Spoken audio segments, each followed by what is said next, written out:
나와서 예배드리는 우리 모든 주님의 백성들을 축복하여 주시고 살려주시옵소서. 오늘 예배를 통하여 주의 음성을 듣게 하여 주시고 기도 응답의 역사가 임하게 하여 주시옵소서. 하나님 우리 한 분 한 분도 축복하여 주셔서 이 시간도 엎드려 기도하고 나가오니 아브라함이 아비멜렉을 위해서 승부기 기도할 때 응답해 주었던 것처럼 그런 역사가 임하는 오늘이 되게 하여 주시옵소서. 그 응답의 역사가 나에게도 임하는 그날이 되게 하여 주시옵소서. 예수님의 이름으로 기도 올리옵나이다. 아멘.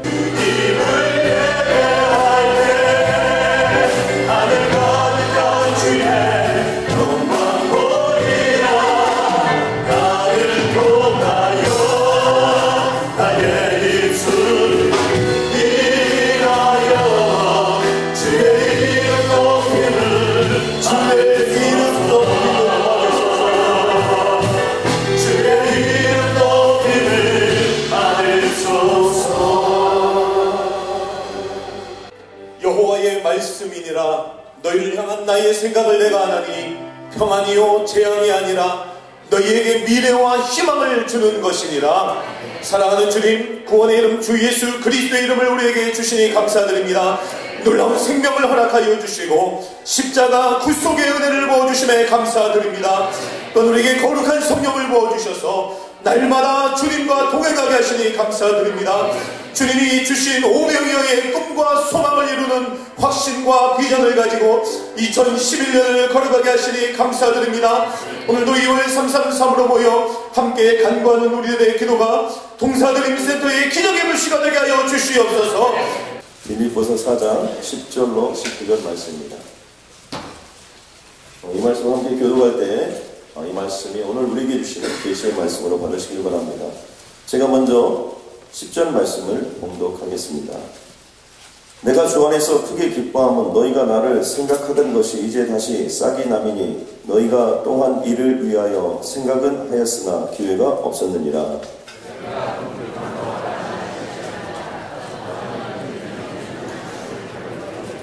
나는 기천에 처할 줄도 알고 풍부에 처할 줄도 알아. 모든 일 곧 배부름과 배고픔과 풍부와 궁핍에도 처할 줄 아는 일체의 비결을 배웠노라. 그러나 너희가 내 괴로움에 함께 참여했으니 잘하였도다.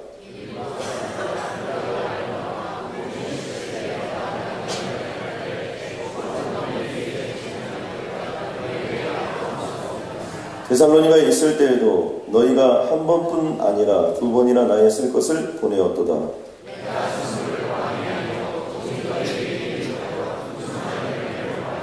내게는 모든 것이 있고 또 풍부한지라. 에바브로디도 편에 너희가 준 것을 받음으로 내가 풍족하니 이는 받으실 만한 향기로운 제물이요 하나님을 기쁘시게 한 것이라. 나의 하나님이 그리스도 예수 안에서 영광 가운데 그 풍성한 대로 너희 모든 쓸 것을 채우시리라. 아멘.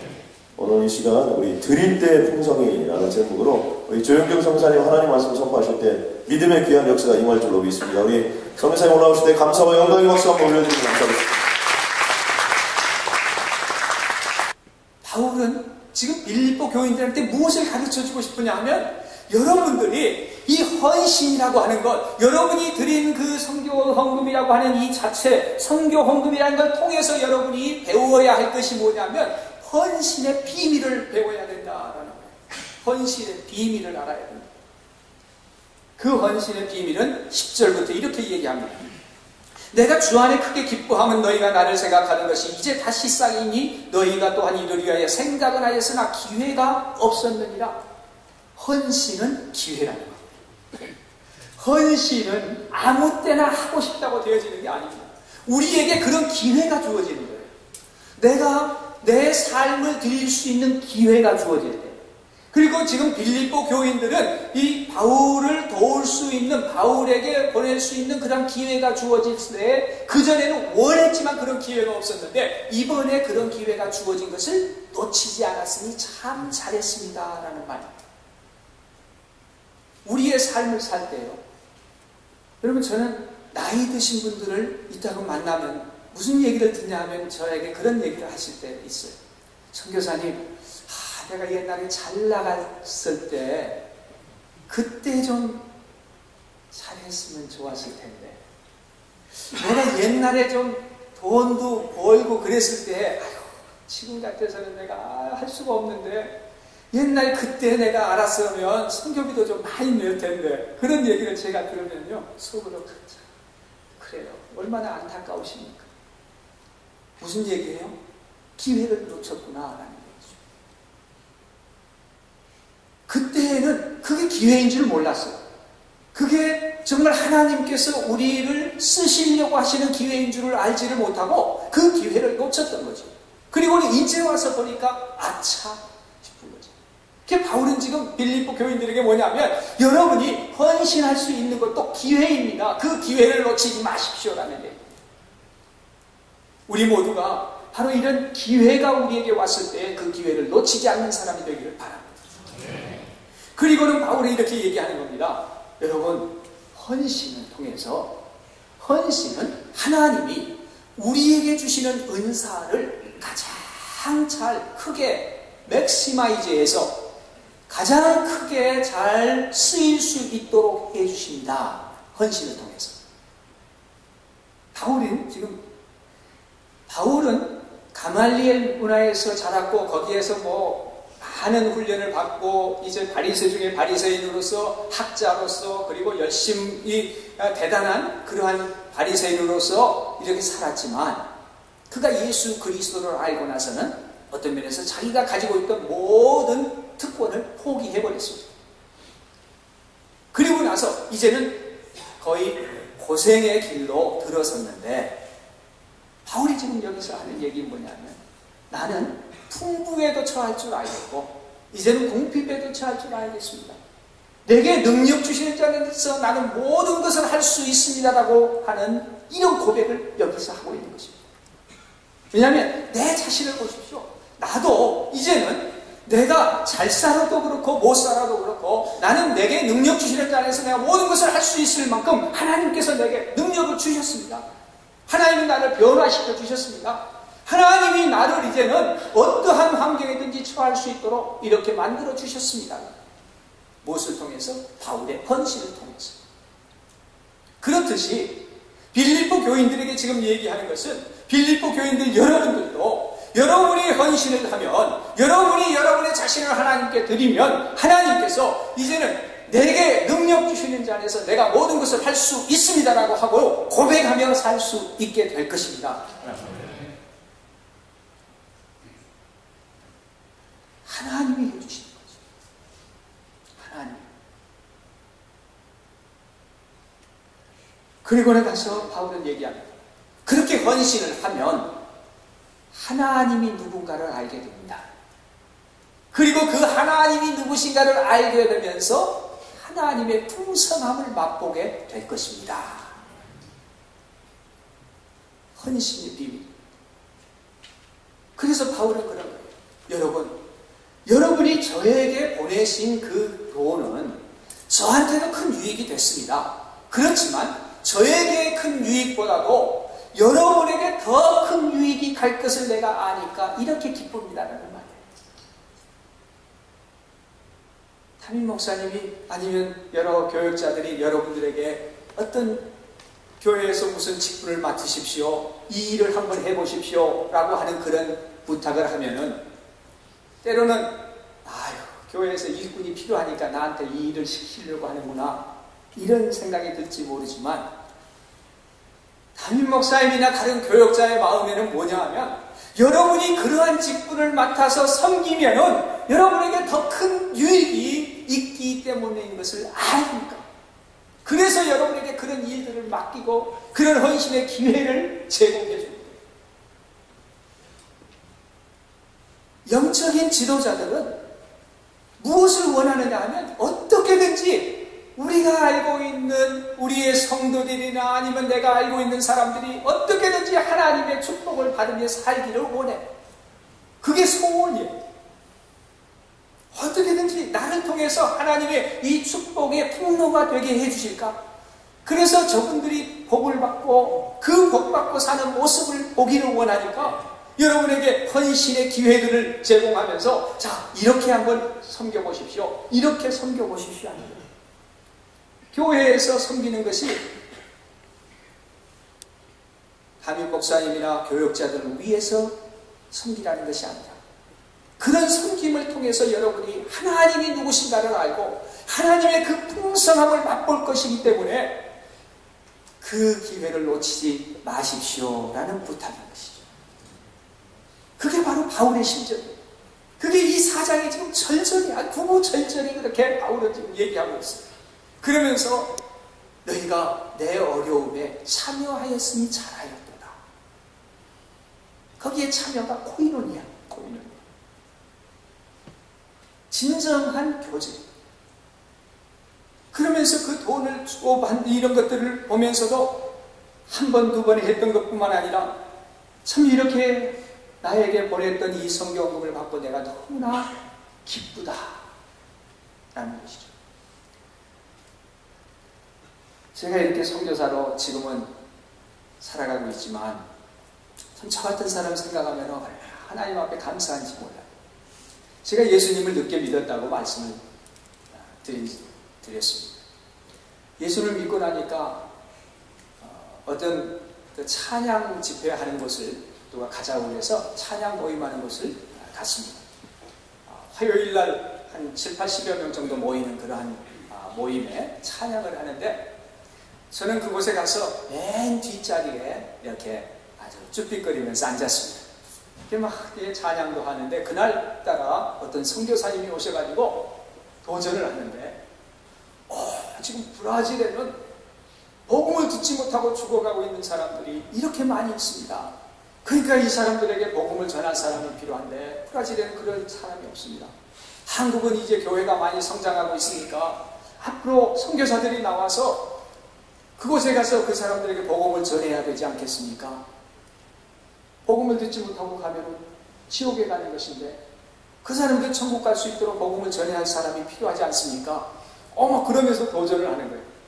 그때는 영어로 하고 누가 통역을 하는데 그 도전을 듣고 참 그렇겠구나. 맨 뒤쪽에 앉아가지고 쭈삣거리면서 앉아있는데 근데 그 사람들에게 그분이 도전을 하면서 여러분들 선교사로 나갈 사람들 한번 손 들어보십시오. 그러니까 거기에 온 사람이 다 손을 들어요. 저만 빼놓고. 이야, 제가 놀래가지고 이 사람들 대단한 사람들인가 보다. 선교사로 다 가겠다고 이렇게 손을 드는 거 보니까 대단한 사람들인가 보다. 근데 나는 아무것도 준비가 안 됐으니 어떻게 하지? 그리고 있는데 이분이 신예교 아마 선교사였는지 자 이제 손 든 사람은 일어서십시오. 저 빼놓고 다 일어서. 그래서 제가 너무나도 부끄러워가지고 맨 뒷자리에서 고개를 푹 숙이고 처음에는 이렇게 보다가 이제는 볼 수가 없어서 부끄러워가지고 고개를 푹 숙이고 거의 땅바닥에 대고 하나님 저는 그때부터 무슨 일이 있었는지도 몰라요. 막 얘기하는데 저는 그거는 이제 들리지도 않고 하나님 난 너무 부끄럽습니다. 나는 아무것도 준비가 안 돼서 아무것도 할 수가 없는데 혹시라도 나 같은 사람이라도 필요하시다면 좀 써주세요. 저는 그게 뭔지도 몰랐어요. 그냥 맨 뒤에 앉아가지고 저렇게 훌륭한 사람들 하나님 다 쓰시는 것 같은데 혹시 나 같은 사람이라도 우리 써먹을 때 있으면 한번 써주세요. 그게 뭔지도 모르고 제 마음속에 그렇게 하나님 앞에 그게 이제 그냥 드린 것 같아요. 저는 몰랐어 그게 뭔지도. 근데 한번 그러고 나서는 하나님 나 같은 사람이 도대체 어디 쓰일 만한 데가 있나요? 그리고 주님 앞에 드려서 그때부터 하나님 나를 그러면 인도해 주세요. 저를 하나님이 원하시는 대로 인도해 주세요. 내가 그 길을 따라가 보겠습니다. 그랬더니 오늘이 있도록 에베네셀의 은혜를 베풀어 주시더라.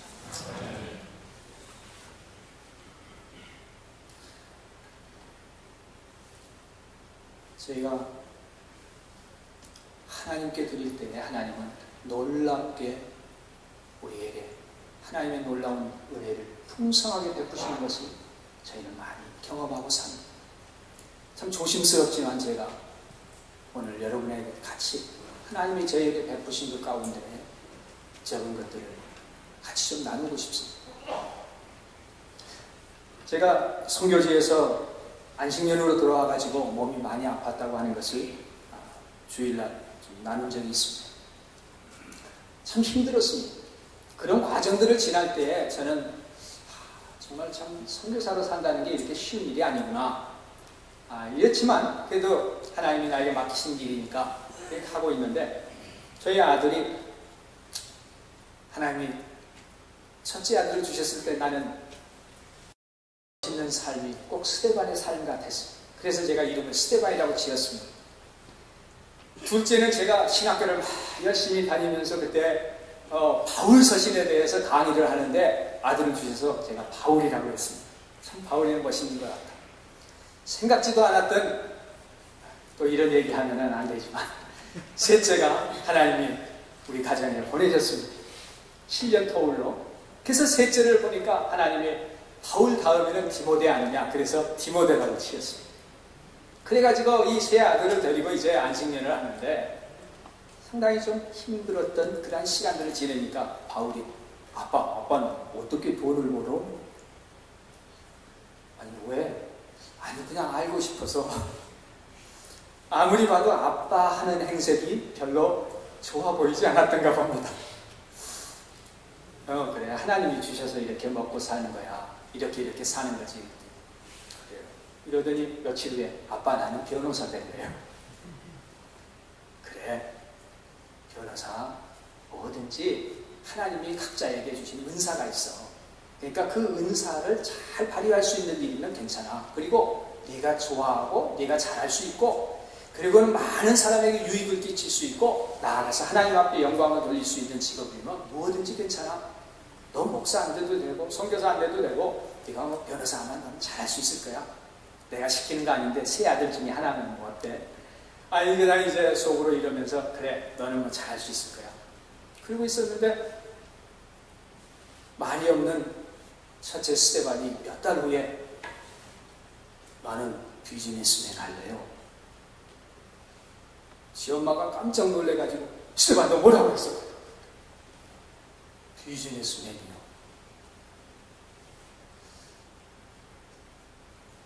그러더니 옆에를 보고 디모데 너 선교사 해. 내가 후원할게.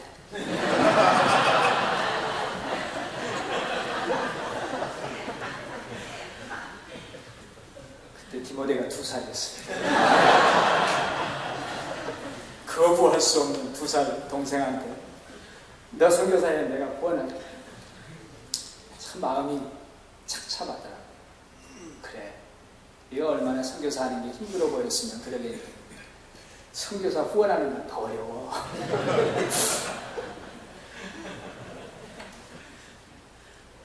그러다가 제가 이제 필리핀에서 살겠지만 저는 미얀마에 신학교를 시작했습니다. 그래서 미얀마에 신학교를 시작을 해가지고 그 신학교를 제가 돌보면서 미얀마를 갔는데 학생들이 25명 그때 되어 있는데 너무나 어려운 환경에서 신학교가 운영이 되고 있으니까 안 되겠어요. 그래서 하나님, 신학교 건물이 좀 필요합니다.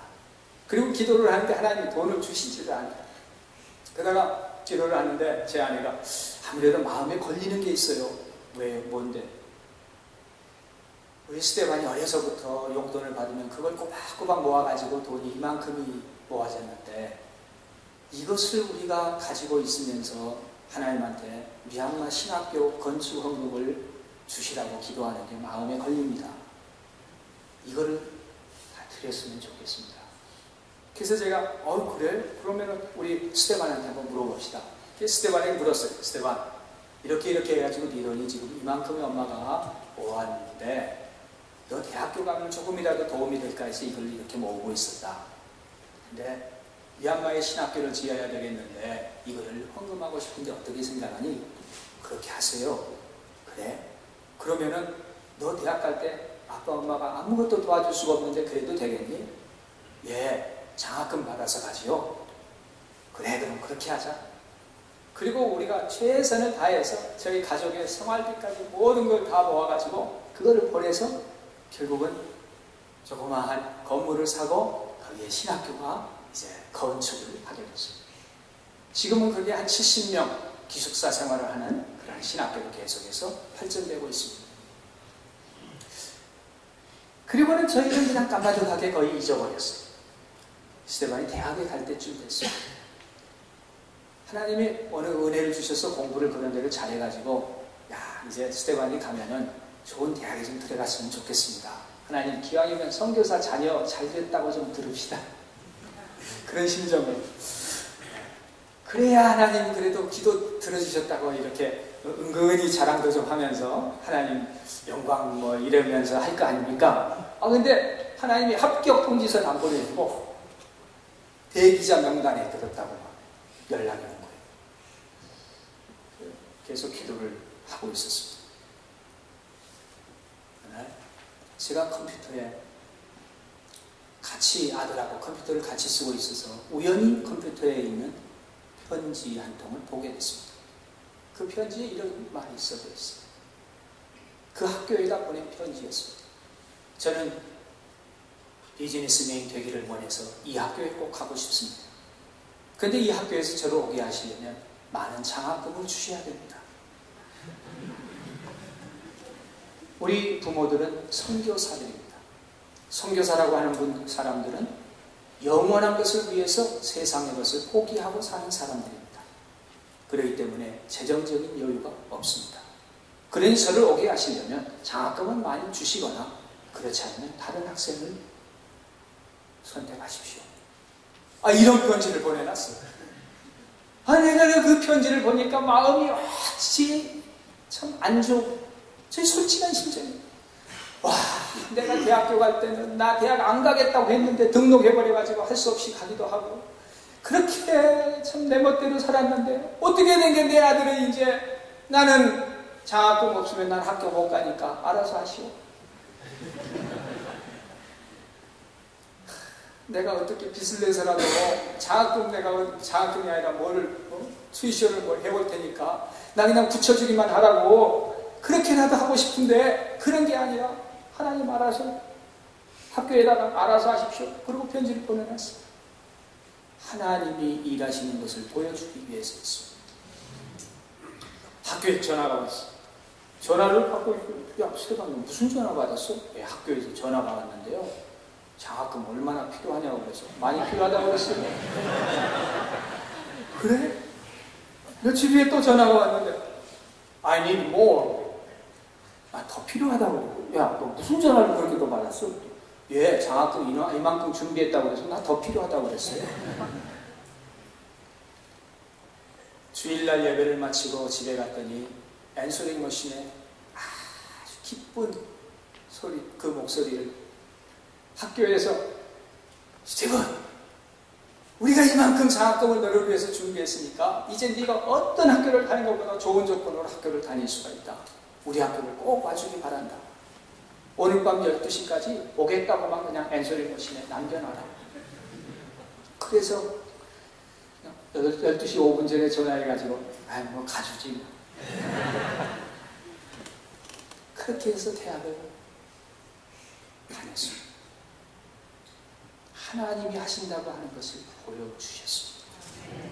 우리가 조그마한 것을 드렸더니 하나님은 그것을 기억하시고 수년 후에 그의 대학교 장학금과 이 모든 것을 준비해 주시고 혹시라도 그거 네가 공부 잘해서 그랬나 할까 봐서 하나님이 해주시는 것을 보여주시려고 그렇게까지 인도해 주시더라. 그 아들이 학교를 졸업했습니다. 직장을 인도하시는데도 그런 직장들을 계속해서 인도해 주셨습니다. 5년을 직장에서 일을 했습니다. 맨하탄의 투자은행에서 일을 했습니다. 돈을 꽤 벌고 세금이 한 40% 정도 이상을 내야 되는 그 정도 수입이 되는 그런 아들이 됐습니다. 직장생활 처음 시작하면서부터 맨 처음 한 것들이 선교사를 지원하는 일들이었습니다. 저를 통해서 다른 선교사들을 후원하게 하고 또 저의 사역들을 후원하는 그러한 일들을 하더니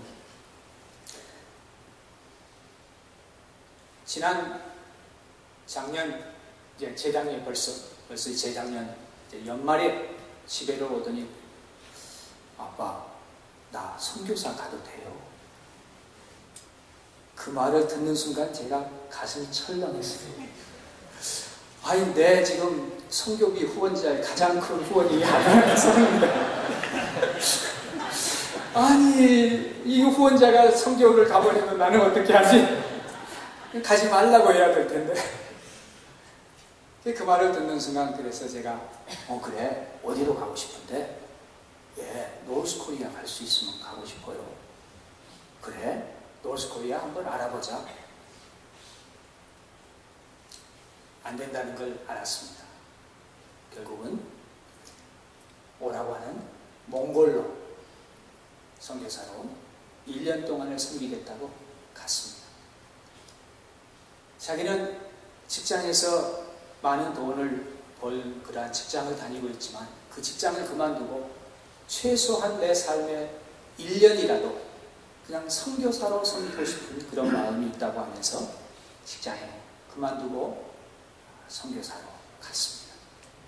지금 이번에 여기 오기 전에 바로 아들을 만나고 저는 이곳에 먼저 와서 어제 이제 몽골로 다시 돌아갔습니다. 근데 그 삶을 보면서 저희 마음이 그런 거예요. 왜 선교사로 간다고 할까? 1년이면은 30만 불을 연봉을 받는 그런 것을 그만두고 왜 간다고 할까? 하나님이 자기의 헌신의 조그마한 것을 얼마나 크게 갚으시는가를 맛보아 알기 때문에 자기의 삶의 1년을 들여서 가서 아무것도 아닌 것 같은 할 수 있는 그런 일들을 섬기면 하나님이 아마 또 그 후에 무엇을 어떻게 주실지는 알지 못하지만 하나님의 풍성한 은혜가 있을 것을 알기 때문에 저의 가정에 지금까지 베푸셨던 은혜가 바로 그런 것들이었습니다. 하나님은 큰 아들을 그렇게 하시고 둘째 아들도 정말 참 좋은 그러한 직장을 다니면서 제 아빠 요즘 세금을 참 많이 떼는 것 같아요.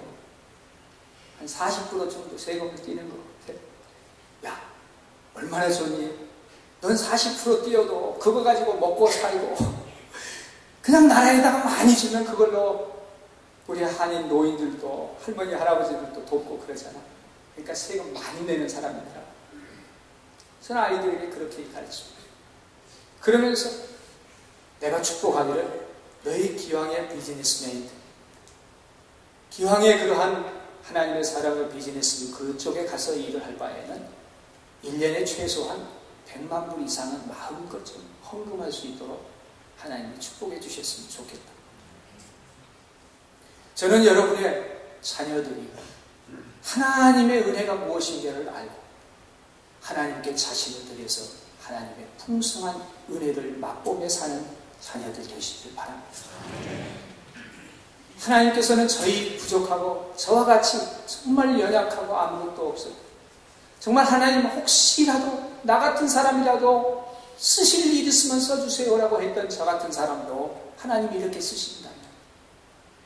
여러분처럼 아름답게 신앙생활을 하시고 여러분처럼 기도가 무엇인지를 아시고 여러분처럼 복음 안에 동역이 무엇인지를 알아서 이 새벽에 나오신 하나님의 사람들에게 얼마나 큰 은혜를 주실 것인가 생각하면 생각할수록 감사할 뿐입니다. 우리의 헌신의 비밀입니다. 헌신의 기회를 놓치지 마십시다. 우리의 헌신을 통해서 우리를 맥시마이즈 하시는 하나님을 맛보십시다. 우리의 헌신을 통해서 하나님의 풍성하심이 무엇인가를 맛보며 사십시다. 바로 바울은 우리 19절 다 같이 한번 읽겠습니다. 4장 19절에 나의 하나님이 그리스도 예수 안에서 영광 가운데 그 풍성한 대로 너희 모든 쓸 것을 채우시리라. 하나님은 우리에게 많은 재력을 주시겠다고 약속을 하신 것은 아닙니다. 하나님의 풍성한 대로 그 영광 가운데 너희의 모든 쓸 것을 채우시리라. 어릴 때는 우리가 원한 만큼 주시지 않을 수도 있습니다. 그러나 하나님은 우리의 쓸 필요가 있는 그 필요를 채워주시는 분이십니다. 사랑하는 성도 여러분, 헌신의 기회가 있으면 놓치지 마십시오. 저는 교회 건축을 이런 기회를 참 감사하게 생각합니다. 저도 선교사로 있었지만 선교사로 있으면서도 제가 다니는 교회에 건축 헌금을 할 때 꼭 보면 제가 생각하고 이만큼이면 생각하는 그러한 금액보다는 제 안에 꼭 2배씩 얘기를 그렇게 하나님 앞에 드리도록 최선을 다해서 드릴 수 있는 그런 기회가 되는 대로 그렇게 드리면 우리 선교사가 도대체 무슨 돈이 있다고 그렇게 드릴 수 있습니까? 하는데도 하나님은 우리 생활을 그대로 다 할 수 있도록 채워주시오. 오늘까지 24년 동안 선교사로 나가서 지금까지 사역하면서 제 아내는 하나님 채우시는 대로 먹겠습니다 하고 미국의 RN이지만 RN을 그만두고 하나님이 맡기신 사역만 합니다. 돈을 벌어본 적이 없어요. 그런데도 하나님이 먹을 것, 입을 것을 채워주시고 자녀들을 통해서 공급해 주세요. 하나님을 믿고 나아가 하나님을 믿고 하나님께 헌신하면 하나님의 풍성한 은혜가 무엇인가를 알게 해주십니다.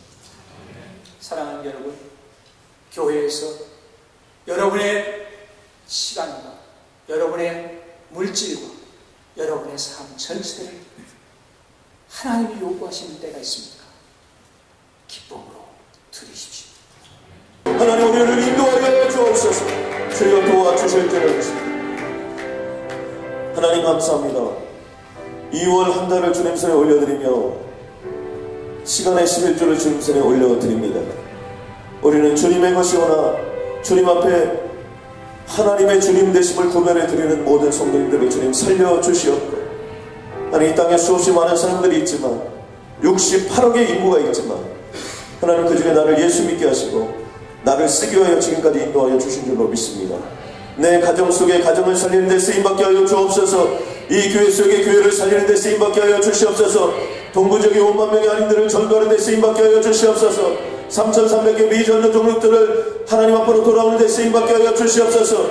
하나님, 그리고 미국의 경제를 살리고 한국의 경제를 살리고 세계 경제를 살리고 정치, 경제, 사회문화, 열방 가운데 탁월한 영적인 리더들로 하나님 키워주시옵소서.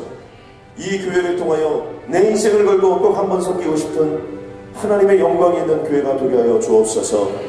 오늘부터 나아가서 무슨 일을 하든 하나님 강하고 담대함으로 주님의 영광을 드러내는 하루가 될 수 있도록 주님 도와주시고, 내일 새벽도 깨워주시고 333을 끝까지 올려 드릴 수 있도록 주님 역사하여 주옵소서. 예수님의 이름으로 기도드렸습니다.